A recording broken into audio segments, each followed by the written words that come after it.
The 1970s comedy scene bulldozed over convention, with films that dared to be raunchy, chaotic, or just too outrageous for audiences expecting safe laughs. While everyone lined up for predictable jokes, these movies were busy doing something genuinely wild, showing that the funniest films are often the ones nobody expected to survive.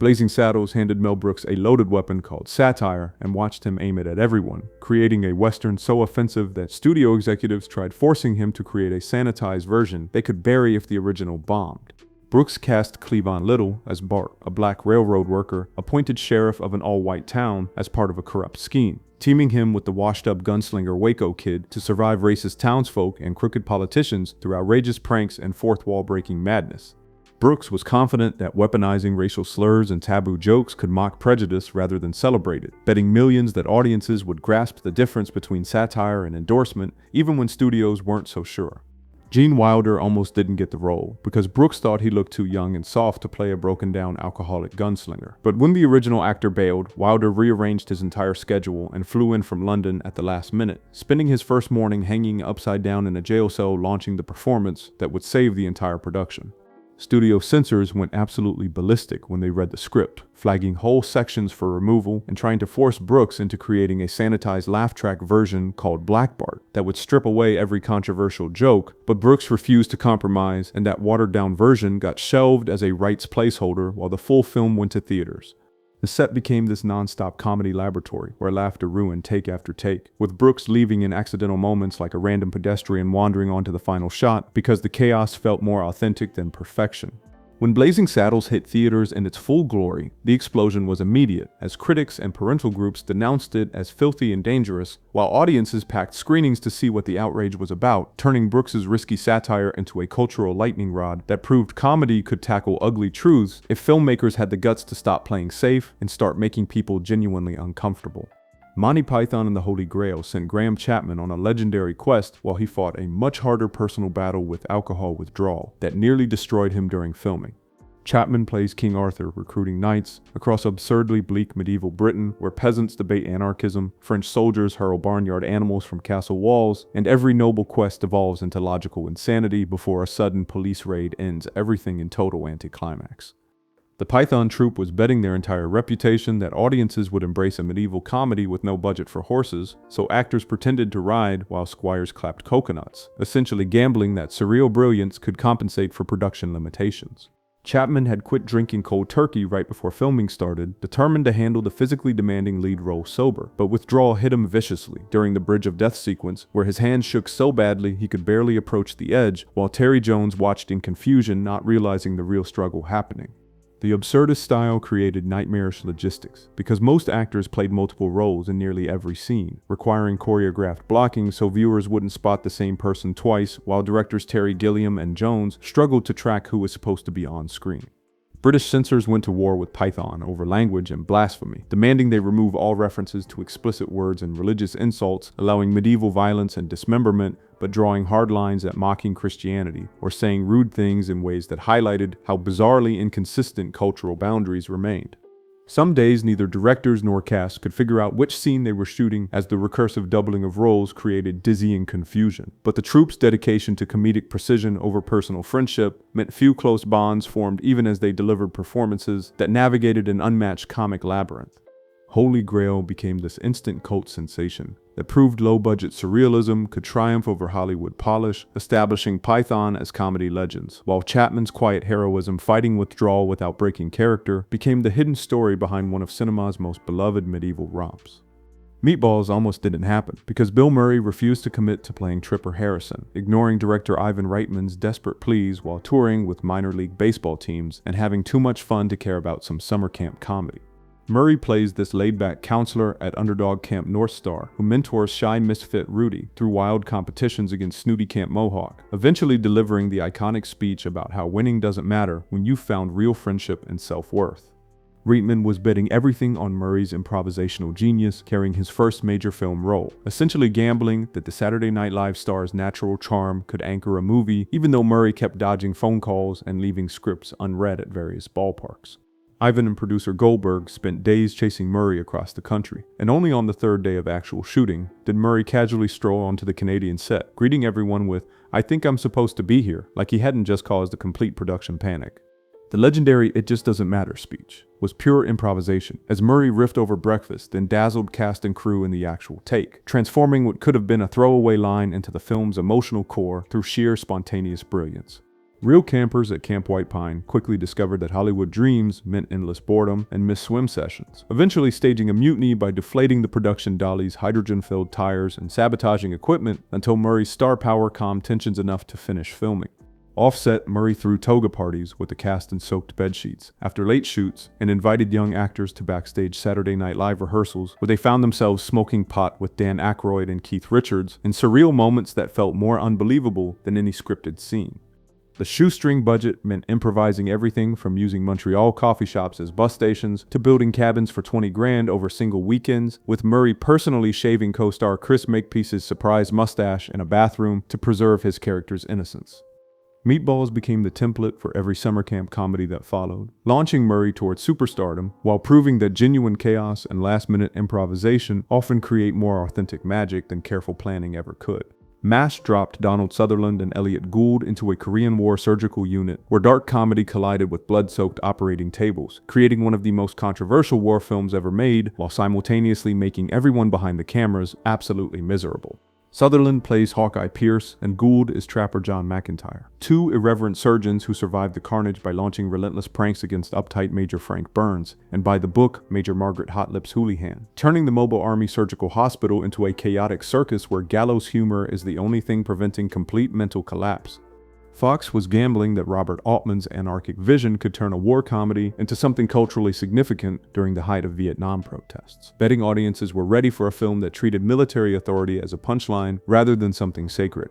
Sutherland grew so unhappy with Altman's loose improvisational directing style that he and Gould actually flew to California mid-production, trying to convince studio executives to fire Altman, convince the director's chaotic vision would destroy their careers, and turn the film into incoherent nonsense. The studio completely dismissed their complaints and kept Altman on, forcing Sutherland to finish the film while maintaining an icy professional relationship with the director that lasted for decades. Sally Kellerman endured her own nightmare when the infamous shower scene revealed Major Houlihan naked to the entire camp as an elaborate prank, except Kellerman wasn't told in advance that her curtain would be yanked away in front of dozens of cast and extras. Her horrified reaction was completely authentic because she felt genuinely betrayed and humiliated, with that real vulnerability bleeding directly into her performance and sharpening Houlihan's subsequent breakdown in ways that made fiction and reality uncomfortably indistinguishable. The military hated the film so intensely that the Army and Air Force assembled a screening panel who declared it inappropriate for service members, making MASH the first movie banned from military installations since 1963.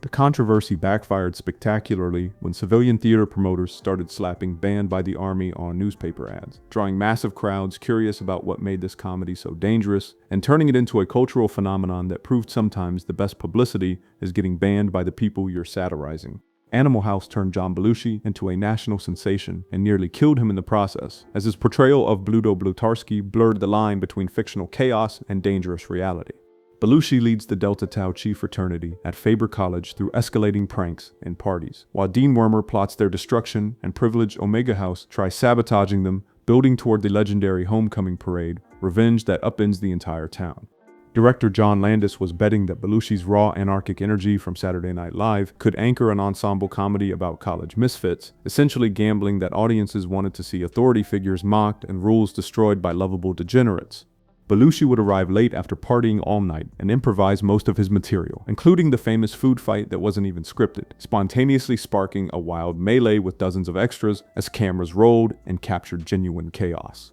Cast members recalled Belushi as a live volcano rallying everyone into improvised singing and dancing between takes, creating rare camaraderie, but wrecking shooting schedules as his relentless energy became both the film's greatest asset and biggest production nightmare.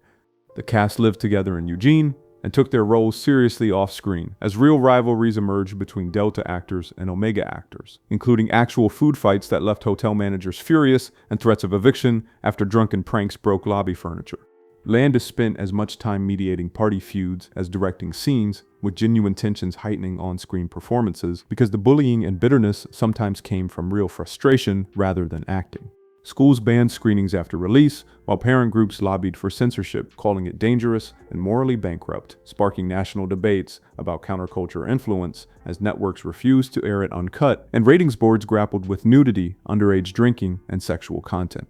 Belushi faced both adoring fans and furious protesters on tour, as cast members received threatening letters and canceled bookings, but the backlash only made Animal House more popular as generations of students adopted Bluto's antics as rites of passage, cementing its legacy as both cult classic and cultural staple that proved rebellion sells better than respectability ever could. What's Up, Doc? Threw Barbra Streisand into screwball comedy and watched her improvisational chaos nearly drive co-star Ryan O'Neal insane, while director Peter Bogdanovich gambled his entire career on their explosive chemistry.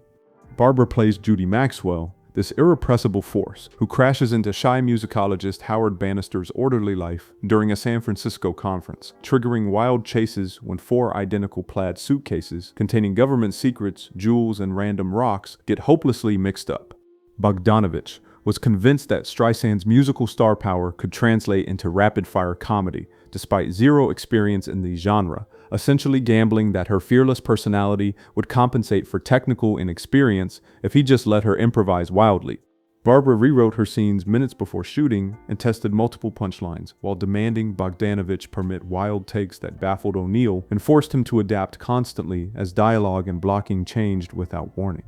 O'Neal struggled to find rhythm opposite Streisand's dynamic energy and initially resented her dominance, pushing back with suggested rewrites, while crew watched scenes devolve into competitive riffing that required Bogdanovich to referee and restore balance. The friction escalated into heated offset discussions, especially after O'Neal balked at Barbra constantly tweaking romantic scenes, with studio executives growing nervous the unpredictable dynamic might unravel the film's comedic timing completely. By the end, though, their rivalry had matured into mutual respect, as Streisand praised O'Neal's eventual agility and O'Neal conceded her spontaneity forced him to grow exponentially as an actor, even if the process felt like daily torture. Conservative critics raised eyebrows at romantic overtones and subtle sexual innuendo, despite the comedic nature, with ratings boards flagging hotel room mix-ups and network TV versions, trimming double entendres and suggestive banter for decency. Regional networks sometimes refused primetime airings, fearing backlash from parents and religious groups, with Barbra's free-spirited character earning outrage letters warning about unwholesome influence on impressionable viewers.